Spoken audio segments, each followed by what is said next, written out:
అందరికీ నమస్కారం అండి. ఈరోజు చెప్పే కథ పేరు కామేశం శిష్యుల సన్మానం. ఈ కథను రచించిన వారు ఉదయ్ బాబు గారు. ఇంకా కథలోకి వెళ్తే, అర్ధరాత్రి దాటడానికి 2 నిమిషాలు ఉంది.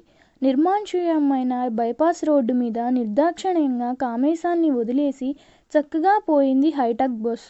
లగేజీతో రోడ్డు దాటి తమ పట్టణంకి వెళ్లే మార్గం వైపు కదిలాడు కామేశం. మంకీ క్యాప్, ఒంటి చుట్టూ కప్పుకున్న శాల్వాతో చిన్న సైజు డైనోసార్ ఆకారంతో మీదకు వస్తున్న అతన్ని చూసి చలికి ముడుచుకున్న ముసలి కుక్క ఒకటి మొరగబోయి మానుకుంది.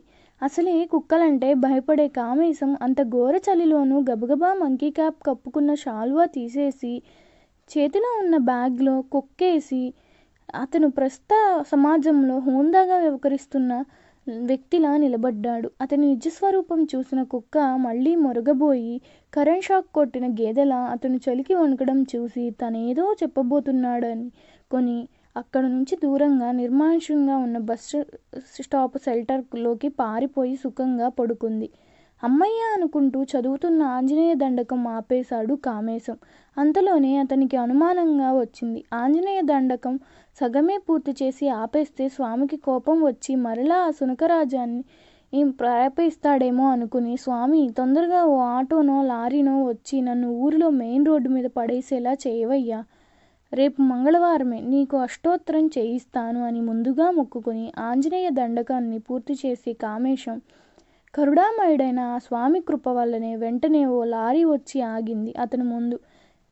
ఏం సార్, ఎక్కడిదాకా? అడిగాడు డ్రైవర్ స్థానంలో ఉన్న వ్యక్తి.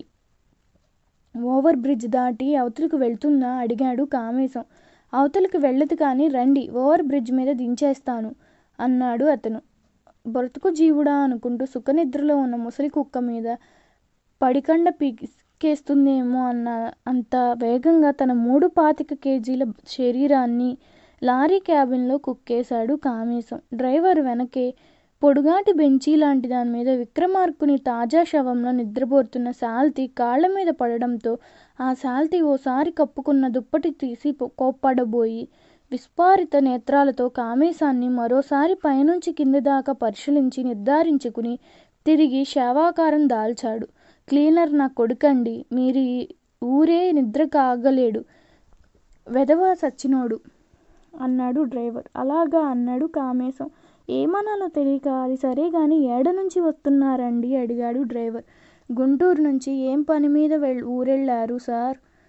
నేను ఓ చిన్న కవినిలే అన్నాడు కామేశం. కామేశం వైపు తిరిగి పకపక బళ్ళున గాజు సీసా పగిలిన శబ్దంతో నవ్వాడు వాడు. కామేశం మళ్ళీ ఆంజనేయ దండకం అందుకున్నాడు.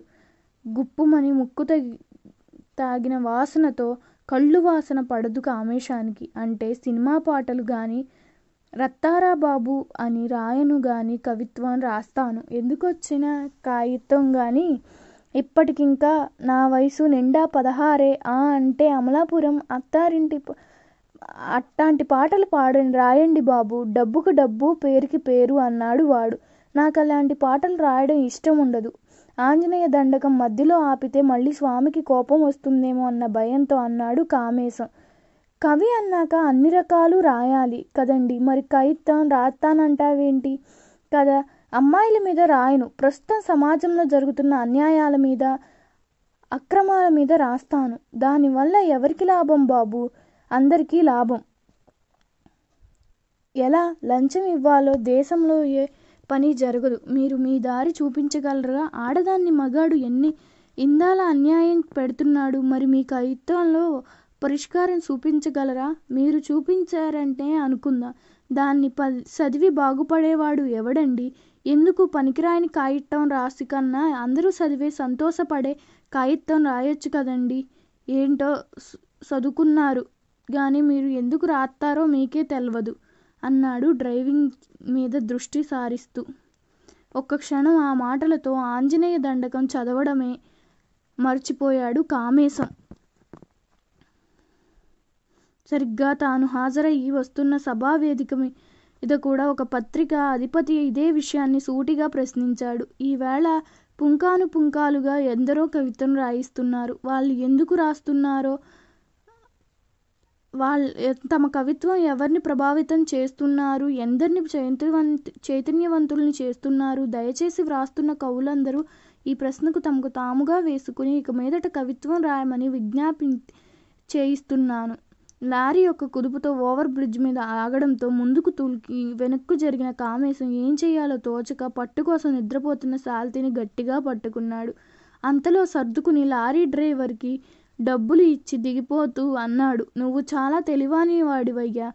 ఉన్నోళ్ళంతా ఎదవులైతే మనకి ఎదురేంటి అంట. గుండమ్మ కథలు ఎన్టీఆర్ డైలాగ్ లాంటి చూపు చూసి నవ్వాడు డ్రైవర్. కామేశం దిగడం చూసి క్లీనర్ టక్కం లేచి కూర్చున్నాడు. ఆయన ఎవరనుకున్నావు బాస్ అన్నాడు డ్రైవర్తో. నాకేం తెలుసే విసుక్కున్నాడు డ్రైవర్. మా గురువుగారు లెక్కలు చాలా బాగా చెప్పేవారు. మనమే చెడు తిరుగుళ్ళు తిరిగి చదువు చెడదొబ్బుకున్నాం. లెక్కలు పరీక్ష పోయింది. కనిపించినప్పుడల్లా పరీక్ష కట్టి పాస్ అయిపోరా సన్నాసి. మీ అమ్మ కనిపించినప్పుడల్లా కళ్ళల్లో నీళ్లు పెట్టుకుంటోంది. నువ్వు వినిపించుమని తగలడువు అని కేకలేస్తూ ఉంటారు. మరి నమస్కారం పెట్టొచ్చు కదరా ఎదవా. నెత్తిమీద ఒకటి ఇచ్చాడు డ్రైవర్. మళ్ళీ కేకలేస్తారని భయం. పద పద పోనీ అని తొందర చేశాడు క్లీనర్.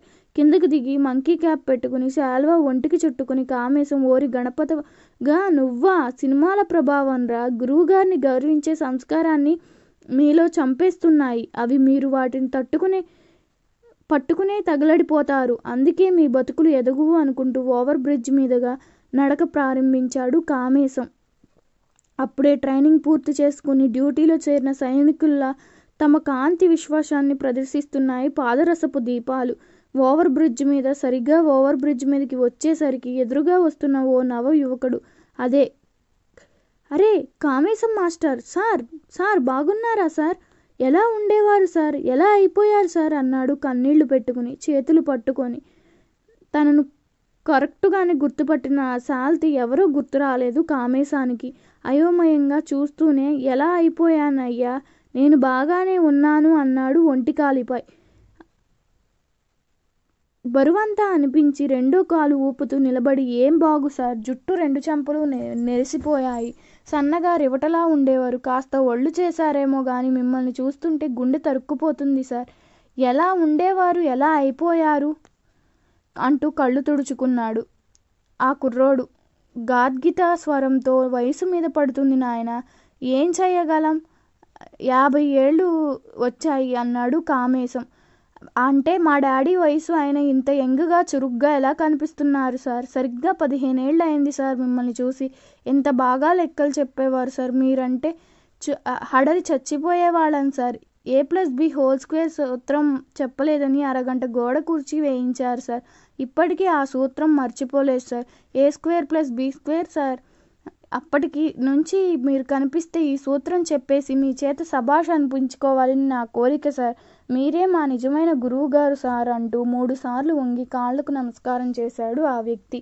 పోలికలను బట్టి అతడు శిష్యుడని గుర్తుకు వచ్చాడు గాని పేరు గుర్తుకు రాలేదు కామేశానికి. మీ పేరు పేపర్లో చూసినప్పుడల్లా ఈసారి నన్ను ఏకాంబరంగా అని పిలిచేవారు అని మా ఆవిడతో ఎన్నోసార్లు చెప్పాను సార్. నాతో అంటే అన్నావు గాని ఇంకెప్పుడు ఎవరితో అనకు. నీకు ఎటు పరువు లేదు. అయినా పరువు కూడా ఎందుకు తీస్తావు అని మా ఆవిడ నన్ను గదమాయించింది సార్. బడా వాగేస్తున్నాడు వాడు. చక్కటి మాట అంది అని మనసులో అనుకుని, అది సరే పెళ్లి చేసుకున్నావు అన్నమాట. మరి ఊర్లోనే ఉండి నన్ను పెళ్లికి పిలవలేదోయ్. ఇంతకీ అమ్మాయిది ఏ ఊరు, ఏం చేస్తుంది పెద్దరికంగా అడిగాడు కామేశం. వాడు చేతుల్లో ముఖం దాచుకుని బావురుమన్నాడు. కామేశం కంగారుపోయి పడిపోయాడు. ఇప్పుడు ఏ పోలీస్ అయినా చూశాడంటే వాడి దగ్గర ఏ డబ్బో తీసుకుని చిన్నపిల్లోడిని చేసి ఏడిపిస్తున్నాడని పట్టుకుంటే తాను పరువు ఇంకే వేరే గతి లేక వాడి నిలువెల్లా పొదిగి పట్టుకుని ఓదార్చాడు.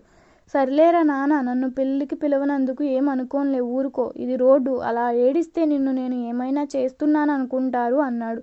వాడు తలెత్తి చొక్కా పైకి లాక్కుని దానితో కొసతో కళ్ళు తుడుచుకున్నాడు. అందుకు కాదు సార్ నేను ఏడ్చింది, దాన్ని పువ్వుల్లో పెట్టి చూసుకుంటున్నా సార్. ఏది కావాలంటే అది కొనిచ్చాను. నాతో చెప్పా పెట్టకుండా నా బట్టల షాప్లో సేల్స్ బాయ్తో లేచిపోయింది సార్ అన్నాడు బొటన వేలుతో ముందు సిగ్నల్ చూపుతూ. అప్పటికి అర్థం కాలేదు కామేశానికి. అదంతా ముందు ప్రభావమేమోనని. నీకు అన్నీ ఎక్కువయ్యాయి, అది లేచిపోయింది రానాన్న అని మనసులో అనుకుని, అయ్యో పాపం, ఎంత అన్యాయం జరిగింది నీకు. సరే వస్తాను, ఇప్పటికీ చాలా లేట్ అయింది అని కదలబోయాడు కామేశం. అనకొండలా చుట్టేశాడు ఏకాంబరం.